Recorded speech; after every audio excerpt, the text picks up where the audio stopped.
Good evening. First, I want to thank the jury for their service, and I want to thank Mr. Floyd's family for your steadfastness. Today, we feel a sigh of relief. Still, it cannot take away the pain. A measure of justice isn't the same as equal justice. This verdict brings us a step closer, and the fact is, we still have work to do. We still must reform the system. Last summer, together with Senator Cory Booker and Representative Karen Bass, I introduced the George Floyd Justice and Policing Act. This bill would hold law enforcement accountable and help build trust between law enforcement and our communities. This bill is part of George Floyd's legacy. The President and I will continue to urge the Senate to pass this legislation, not as a panacea for every problem, but as a start.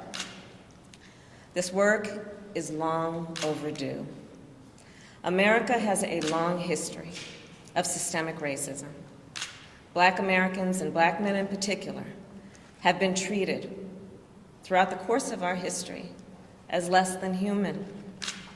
Black men are fathers and brothers and sons and uncles and grandfathers and friends and neighbors. Their lives must be valued in our education system, in our healthcare system, in our housing system, in our economic system, in our criminal justice system, in our nation. Full stop. Because of smartphones, so many Americans have now seen the racial injustice that Black Americans have known for generations. The racial injustice that we have fought for generations, that my parents protested in the 1960s, that millions of us, Americans of every race, protested last summer. Here's the truth about racial injustice. It is not just a Black America problem or a people of color problem. It is a problem for every American. It is keeping us from fulfilling the promise of liberty and justice for all. And it is holding our nation back from realizing our full potential. We are all a part of George Floyd's legacy, and our job now is to honor it and to honor him. Thank you. And now it is my great honor to introduce the President of the United States, Joe Biden.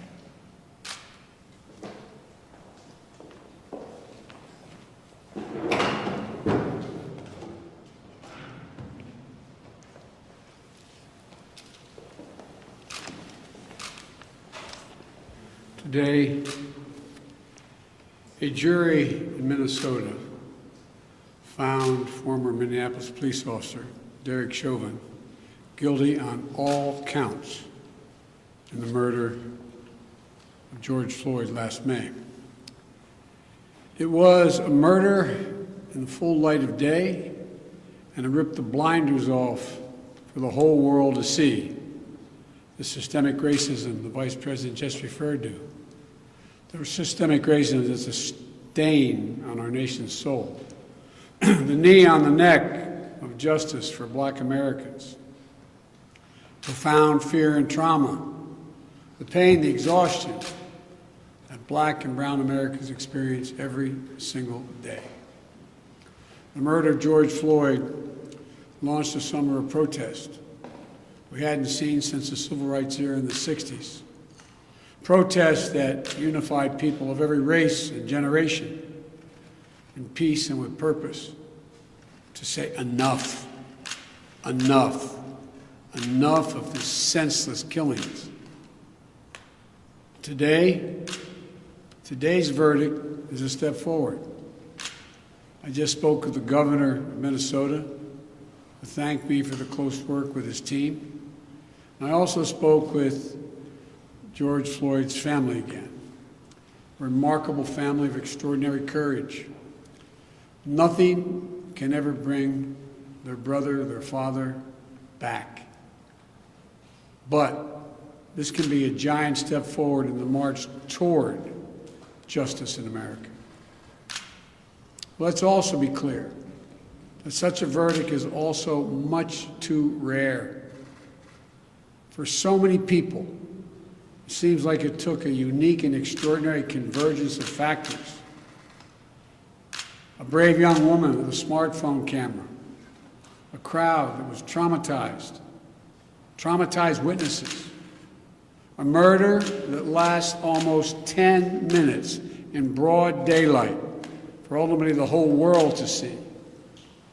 Officers standing up and testifying against a fellow officer instead of just closing ranks, which should be commended.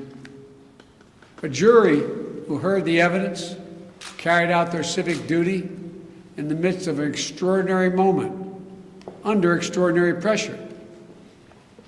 For so many, it feels like it took all of that for the judicial system to deliver a just basic accountability. We saw how traumatic and exhausting just watching the trial was for so many people. Think about it, those of you who are listening. Think about how traumatic it was for you. You weren't there. You didn't know any of the people. But it was difficult, especially for the witnesses who had to relive that day. It's a trauma. On top of the fear so many people of color live with every day when they go to sleep at night and pray for the safety of themselves and their loved ones.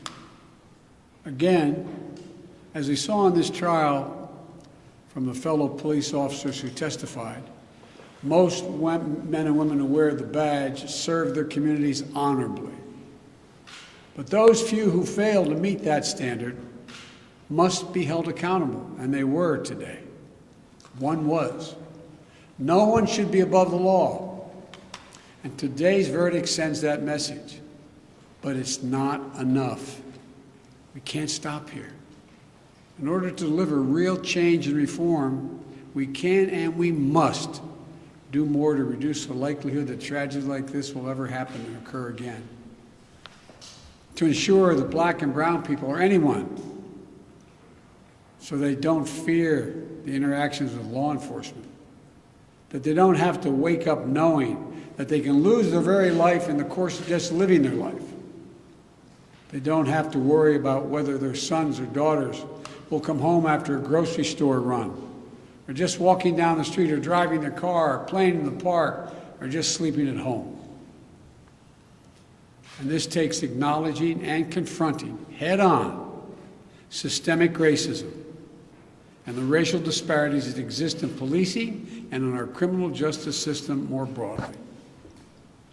You know, state and local government and law enforcement needs to step up, but so does the federal government.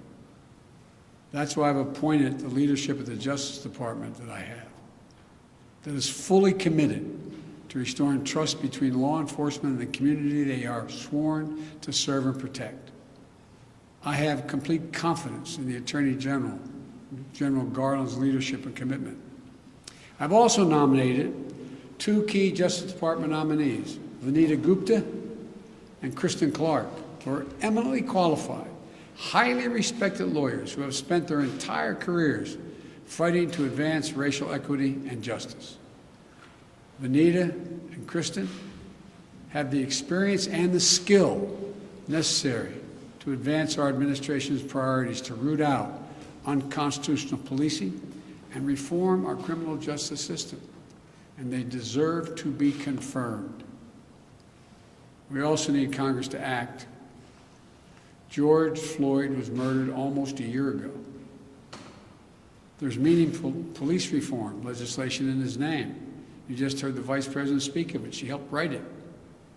Legislation to tackle systemic misconduct in police departments, to restore trust between law enforcement and the people they're entrusted to serve and protect. But it shouldn't take a whole year to get this done. In my conversations with the Floyd family, I spoke with them again today, I assure them we're going to continue to fight for the passage of the George Floyd Justice and Policing Act so I can sign it into law as quickly as possible.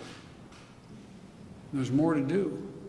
Finally, it's the work we do every day to change hearts and minds as well as laws and policies. That's the work we have to do. Only then will full justice and full equality be delivered to all Americans.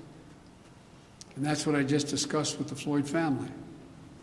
The guilty verdict does not bring back George. But through the family's pain, they're finding purpose. So George's legacy will not be just about his death, but about what we must do in his memory. I also spoke to Gianna, George's young daughter, again. When I met her last year, I've said this before, at George's funeral, I told her how brave I thought she was. And I sort of knelt down to hold her hand.